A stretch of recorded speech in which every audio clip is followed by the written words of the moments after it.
Hi friends, இன்றைக்கி நான் உங்களுக்கு செஞ்சு காணிக்க போகிற ரெசிபி பூரி மசாலா. ஸோ பூரி கிழங்குன்னு சொல்லலாம். இது வந்து ஹோட்டல்லலாம் பண்ணுற மாதிரி.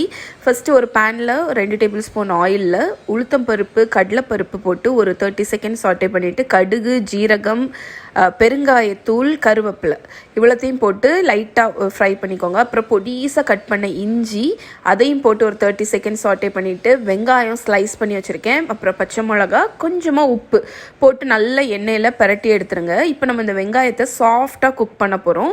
அதுக்கு வந்து ஒரு மூடி போட்டுட்டு லோ ஃப்ளேமில் குக் பண்ணுங்கள். ஒரு 3 மினிட்ஸ் கழித்து பார்த்தீங்கன்னா தண்ணி அதுலேருந்து வந்திருக்கும்.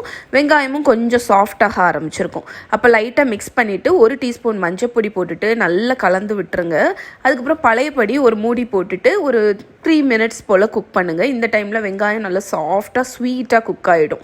இந்த ஸ்டேஜ் வந்ததுக்கப்புறமாட்டு நம்ம வந்து ஒரு கப் தண்ணி, எவ்வளோ நீங்கள் தண்ணியாக வேணும்னு நினச்சிங்கன்னா கொஞ்சம் தண்ணியாக வச்சுக்கலாம். பூரிக்கு கொஞ்சம் கெட்டியாக தான் இருக்கணும். அதுக்கப்புறம் 2 உருளைக்கிழங்கு வேக வச்சு தோல் உரித்து பெரிய பெரிய துண்டாக மசிச்சு வச்சுருக்கேன்.